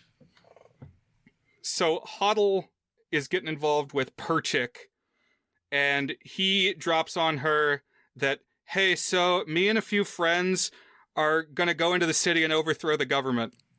It's like, okay. And cool. He's like, we'll see how that goes, and then I'll send for you. And he goes off, and there's like one little scene where he's demonstrating in the square and gets swept up by the Cossacks, basically. And then the news comes that he's been arrested, and he gets exiled to Siberia. So, as cold as this place, like this village outside Kiev, looks by the end of this movie, you gotta imagine what Siberia is like. Like the place that's too cold and barren for other Russians to go, you know, that's like a serious cold and barren place. I'm sure that Siberia is a real place, but to me, it's just a metaphorical place. It's like the cold wilds. It's like a place where it's always bleak and snowy and you live in a dungeon. Sorry to the Siberians out there who are listening to this podcast, but when I hear that, that's what I think of. Oh man, we've gone and alienated our Siberian demographic. So before Perchik went away, he and Hodel went to Tevye and told him they were going to get married. Didn't ask him. They're like, we're going to get married. And he has another one of those freeze frame internal crisis moments. You may be wondering how I got here. Record scratch. But he is won over in this case too, says, okay, fine, it's unconventional, it's untraditional, but you love each other. And Tevye goes home to his wife and reflects, like, the two of them, Tevye and Golda the wife, had an arranged marriage. And so if love is the order of the day now, do they actually love each other? And they have a song called Do You Love Me, where they say, well, we've been together for 25 years, and we help each other, and we're there for one another, and actually there is genuine affection there. Yeah, I really like this song. I'm glad that it was included, because I'm glad that Tevye took the time to consider, like, what is all this stuff about, like, love being the driving force of a marriage say about my own life and my own relationship? Because, like, the whole, it's Goldie, something like that. I saw it was spelled Golde. She's like mostly a comic figure here. It's like, oh boy, what do I got to do to get the nagging wife off my back type humor. But I was glad that it took some time to consider this. And, like, I don't know, one thing that I kind of always learned and bought into is, like, culture depicts love as an emotion, but love is just as much an action word. It's like the actions that you do and what you do in your day-to-day life that really determine what love is, because, like, feelings will ebb and flow, you know, but, like, actions are what really leave an impact, and the actions eventually become what's in your brain. And it kind of explores that concept a little bit in here. It's like, well, do you love me? Well, I take care of you and spend all day with you. Like, yes, I love you. That's she doesn't say it yes directly, but, like, she's kind of giving a different definition of what love is. Right. In the end, Hodel does go off on a train out to Siberia to rendezvous with Perchik.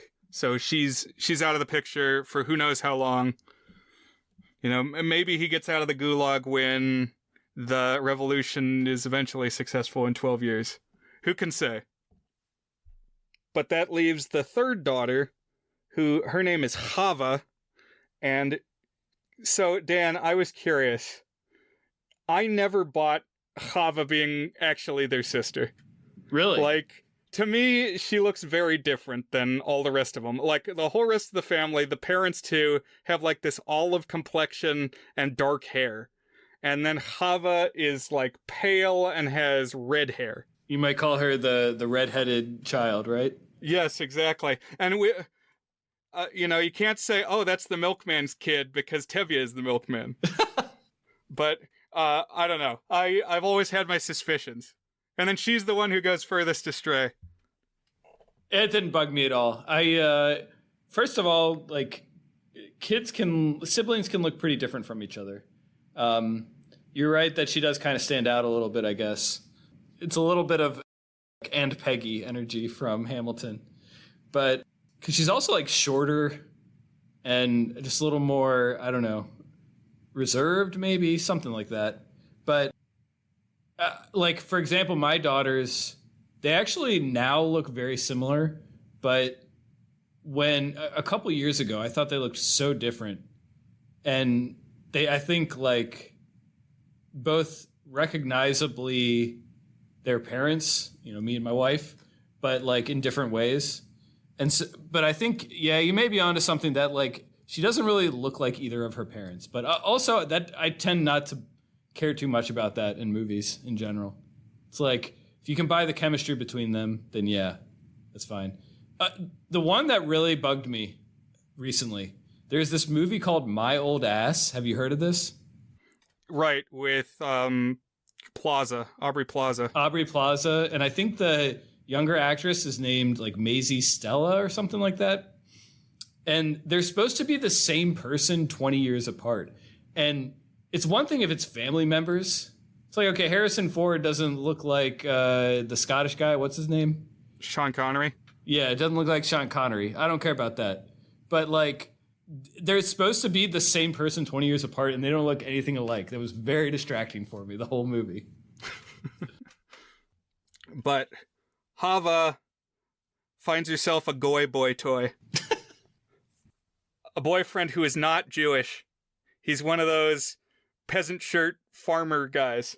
Doesn't have a mustache. He's clean shaven. But definitely off limits. Definitely taboo to go after this dude, whose name is Fiedka.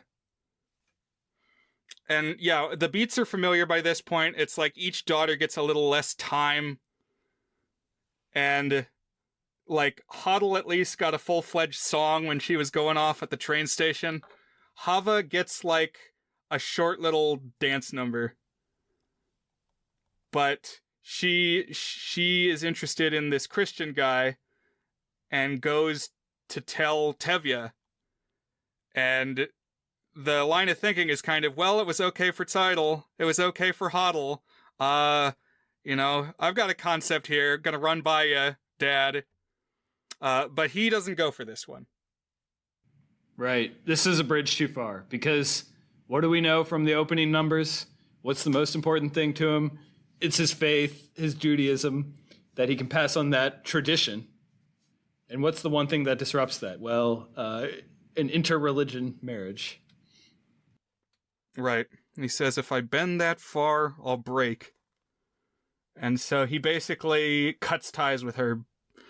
He tells his wife that she's dead to us.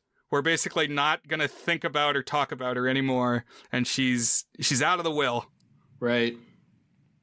There was a couple moments here where I felt like the actor Topol didn't quite sell enough of a reaction. He like instantly locked into place on, it was like a choice that he wasn't going to react. He was just like, oh, I'm done with this daughter.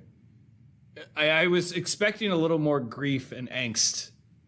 That we get moments of it, but I don't know. I felt like I kind of wanted to see him chew through this one a little bit more, whereas he kind of doesn't do any chewing. He's just like instantly there. Yeah, I think several things in the second act could use a little bit more breathing room. It's like, let's think about this for a little longer, talk about this for a little longer, but it's a long movie, and it's like we've only got so much more film in the camera. Sure. There's a good scene here, though, when it's like Tevye kind of disowned the third daughter, and she runs off.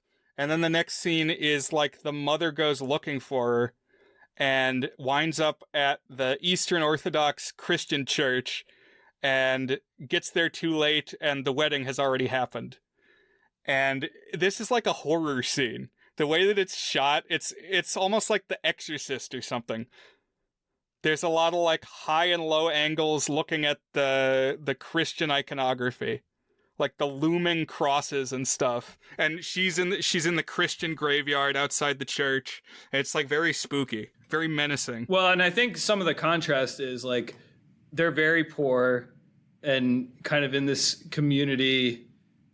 And here it's not, you're right, it's shot strange, but like it's in a very ornate church, and it's like stepping into an alien spaceship, because they're dressed different, they look different, the architecture is different. It's so decadent with the gold and the paintings and stuff. It's like, this is my daughter going to a totally different world, Right.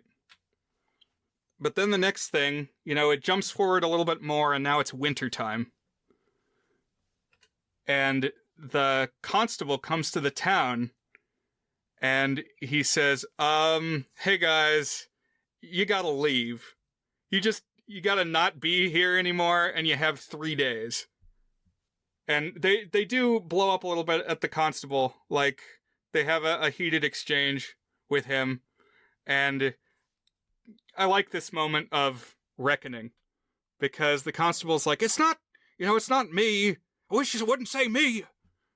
Like, there's this whole authority behind him, the old just following orders thing.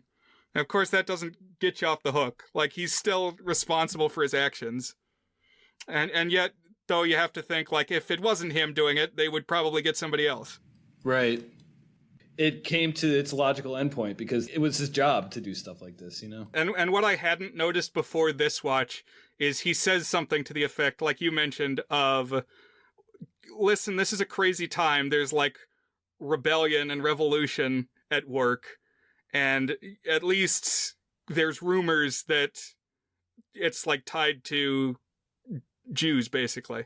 And, like, whether that's a canard or a conspiracy theory or what, like, the events, like, this isn't totally out of the blue. Like, this is the result of how is the government processing the other things that are going on in the story.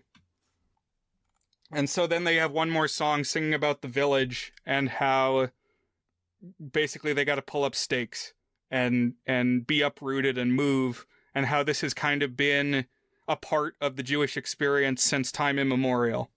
It's like you always got to kind of be nomadic, like since the days of Moses. You're on the move. And the fiddler of the title, Fiddler on the Roof, what does that mean? So in the opening number tradition, Tevye makes this metaphor that their lives, basically all of them, all these Jews in this village are living the experience of a fiddler on the roof, meaning that they are like always on the razor's edge. They've got a precarious existence. He says, trying to scratch out a pleasant, simple tune without breaking our necks. So it's like you got to keep the balance. And the way that they keep going, the way that they keep a balance is by adhering to these traditions. And then there's this figure who's a fiddler who, like, only Tevye can see, who shows up sometimes. And he's kind of like, I think, an embodiment of the traditions and kind of the culture. I agree. I think that's a good read of it. I like this. I found this image of this fiddler provocative and kind of a good capturing of, like, I guess the Jewish spirit of resilience and celebration of even within times of turmoil. Because then when they have to leave the town, Tevye gestures to the fiddler to follow them. So it's like, even though they're going to different places now, far apart from each other, some of them, they're still carrying their traditions with them. It's like wherever they go, the traditions are going to come too. Mm-hmm. A couple things interesting about this final bit of the story. For one, Hava comes back and is like, hey, just so you know, me and my husband are not going to continue living here because we're not on board with persecution. And Tevye, like, hears that and then kind of, as an aside, gives them a blessing, but doesn't directly, can't face or speak to them directly, but is like secondhand, is giving his blessing. I was hoping for a little more redemption than we got here. Also, Lazar Wolf comes by, and I like the moment with Lazar Wolf because he, like, gives Tevye a big hug. You know, he's not a villain. Also, all the different people talk about where they're going to go now that they can't be in the village anymore. And their various answers are interesting. So Tevye and his wife and the two youngest daughters are going to go to New York. So in the unseen epilogue, they become New Yorkers. Lazar Wolf says he's going to go to Chicago. Yenta the matchmaker is going to Israel. Hava says she's going to Krakow in Poland, which that's the one you don't want to pick out of the hat. Like, don't go to Krakow in the mid 20th century. That one might backfire on you. Yeah. But that's Fiddler on the Roof from 1971. I do really like the cinematography. They sell that this is really where it's supposed to be. And not just the cinematography, but like the production design. I really bought that this was a Eastern European village in the period. Yeah, I thought it was pretty well made. I kind of wished so it's what do you call it when it's really widescreen? It's one of those, which I think of as being a 50s thing, but it hung around. I think, we said before, this is kind of like a blend of the 50s musical style movie making with like newer schools of filmmaking, you know? And I really would be interested to see this one on a big screen because just I don't know, I watched it on my laptop and that's not the best place to watch it. That's still, it feels like something that would be best watched immersing you, you know? And with the sound cranking for those swells and sunrise, sunset. Oh, also during the wedding, there's this number called the bottle dance, where this group of dancers come out and balance bottles on their heads, and they also do some good walking. Yeah. They get down on their knees and are crawling along on their knees with the bottles on their heads. Well, we did it.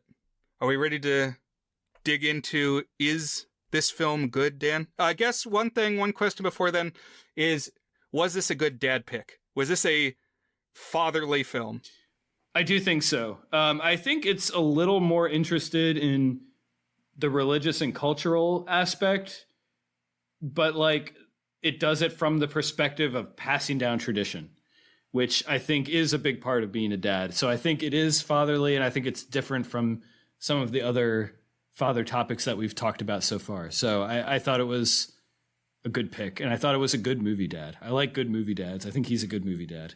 Yeah, I think the dad, very central in the story, and him being a dad. And what does it mean to be a dad? And how do you raise children and get them into the world on their own? And what is most important about that process? And my favorite movie dads I talked a little bit about this, both in the Bill Cosby episode and the Goofy movie episode, as a contrast between those two. I like it when dads aren't just father knows best. It's when dads try to use empathy with their kids and understand their kids and appreciate their kids as complex and love them from that angle. And I think Tevye is an excellent dad in that regard. I don't even mind that he has his lines and his limits, because I appreciated the way that he really did try to grow and understand his kids throughout the film, you know? But shall I talk us in, Brian? Sure. Is it good as our signature section where we each give the movie a rating on our 8-point goodness scale, ranging from very not good, which is a 1 out of 8, to our masterpiece rating, toward a good, which is an 8 out of 8. I will go first. Is Fiddler on the Roof, 1971, Norman Jewison. By the way, did he win Best Director? Didn't he do In the Heat of the Night? Could be. I've definitely heard the name before. I don't know if he won Best Director for that, but anyways, I like this one a lot. I think I'm kind of right on the line between a 6 and a 7. I really like the first half. I like the wedding scene a lot. I like the characters and the way that it kind of explores both this unique setting, but in a way that feels kind of universal. Sometimes I can feel a little closed off from historical films if I don't feel as if I can access from my own experience and my own culture what they're going through. And I think this movie does a tremendous job of being a great, a historical story, a good period piece of a kind of interesting and unique time, but also not making it feel too alien. I was empathetic with almost every figure at some point throughout the film. And so I like that. And then the music's fun. The production's great. It's well directed. It's long, but it flows pretty well. I think the second half, a lot happens in a short period of time, and that kind of threw me off just a little. And I kind of expressed that as, well, is that a problem in the acting or what? But because it didn't register with me quite as much as stuff in the first half did. But it's still very good from start to finish. And moments of it are just really soaring and terrific and well made. Right on the line between a 6 and a 7. I guess I'll land on a high, very good for now. maybe a candidate to be bumped up at some point if I think a little more about it and watch it again. I think it's a terrific film, a terrific adaptation of an excellent musical. What about you, Brian? Nice. I am in 7 territory with this one. Exceptionally good. It's definitely one that was influential on me early on. I think it's really well done. Deserving of the cinematography Oscar. Yeah, I think that's the standout feature, especially like the final cinemascope shot when they're walking off out of the village in the snow and the fiddler is like dancing after them. I think it's got memorable characters. I really like how it all opens with the tradition number. It's up there with like other great musical openers like Belle in Beauty and the Beast, where it's like it's introducing everything. It's like, this is the community, these are the characters who matter, this is what they want, this is what is likely, to plant the seeds of conflict. It's doing all of that business efficiently.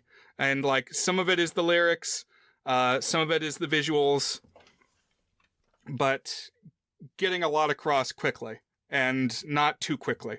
Like, so sometimes, like the opening of Encanto, it's like, wait a minute, what did you say? You're singing too fast. There's like 20 people in this family. What's going on? That's a case where it was a little too fast for me. We complained about that in Greatest Showman, too. There's like a scene where like you get 6 things happen at once. It's like too much for one scene. Pump the brakes. Right, so it's a balancing act. But I especially like the first act is really solid. I think it's a good regularity of songs. The like unity of time is reasonably compact because it's all building up to this wedding between Model and Zeidel. And I think all of that is really solid. Then the second half is more fluid. It's like covering a longer span of time, fewer songs. And part of that is probably because it's the intentionally darker tone. But I don't know. I feel like we could have used one more song in that second half. The set design and like all the nature ambient stuff is great. And that really is driven home in the second half of now it is fall, now it is winter. And each has its distinct look. The wardrobe all changes. So it's like a solid 7. It's not quite an 8 for me. I think just because I'm not as in love with the second act. But I think it accomplishes what it sets out to do. It makes you feel for these people and their community and the things that happened to them. And it makes me wonder what comes next. Like, where are they 10, 20 years down the line? There's actually a funny production. It's some, like, charity awards show that happens probably every year.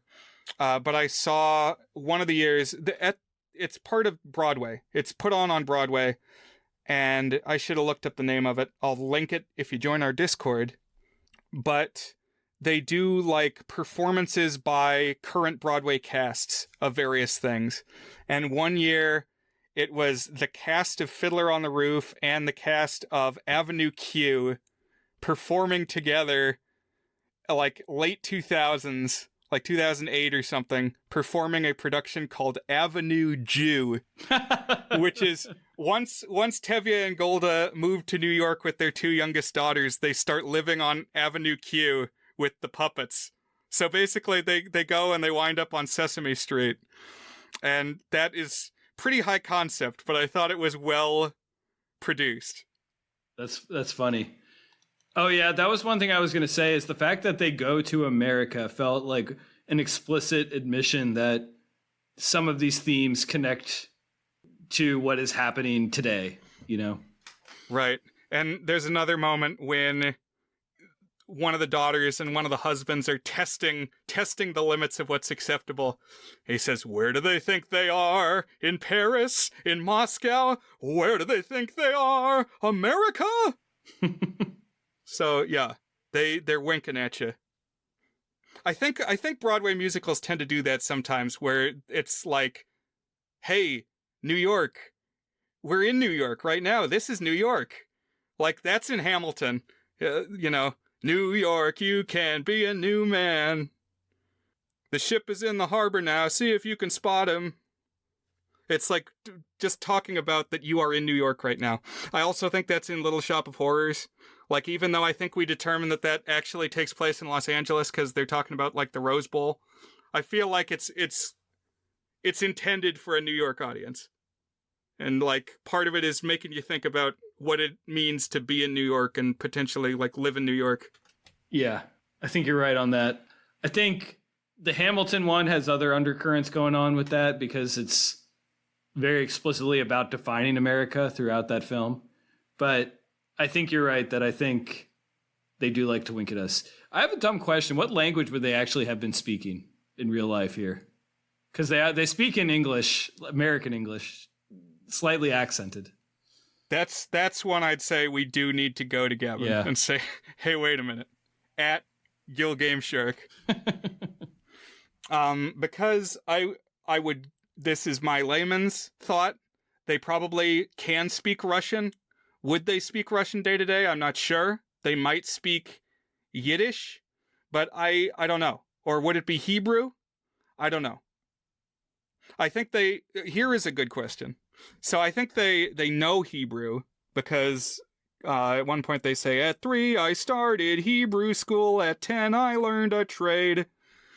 But what I have tried to determine is, can Tevye read?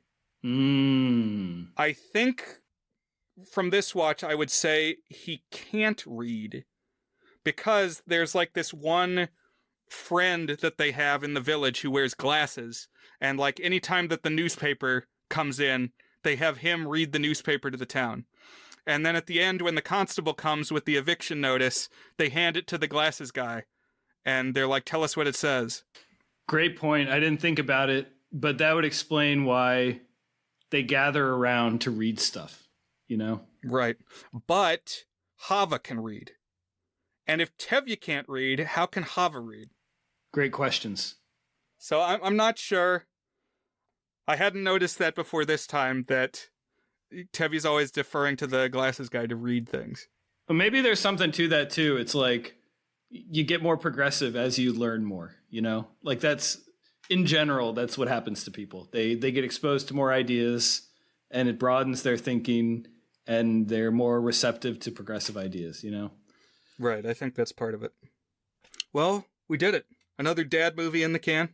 Number 201 of our film coverage overall. Yeah, we'll check in soon on how many movies it actually is, but it's well more than that. Yeah, we've got to like 350 things total. It's many things. Right. But Dan, what lies ahead of us in the final installment of Dad Month? Yeah, I had a lot of options in front of me, and I'll talk about some of the ones I didn't pick. That's a tradition for the end of our theme months, as we talk about some of the movies we thought about picking that could have fit in the theme, but we just didn't get around to. But I thought about changing it in light of some recent deaths, but I'm going to stick with what I was initially going to go for, which is the 1973 film Paper Moon. I've not seen this, but I believe that the leads are real life father and daughter, and I'm almost certain that the characters are father and daughter. I don't know for sure. Tatum O'Neal, I think, is the name of the actress. Have you seen this one, Brian? I saw it a long time ago, so it'll be good to revisit. I barely remember it. I remember the cover of the DVD case because they're like sitting on a cutout of a moon. Yeah, it's a great poster. So I think this will be... I'm going to feel dumb if I'm wrong that the actors are not actually real life father and daughter, but I'm pretty sure they are. And I think this will be an interesting film. And then we can talk about our other fatherhood movies that we could have brought up, because there's definitely a lot of them. I'm ready. All right. This will be good. It's been a solid month. Thanks everybody for tuning in to listen. As always, we appreciate it. And we hope that you join us next time here on The Goods. Bye, everyone. Thanks.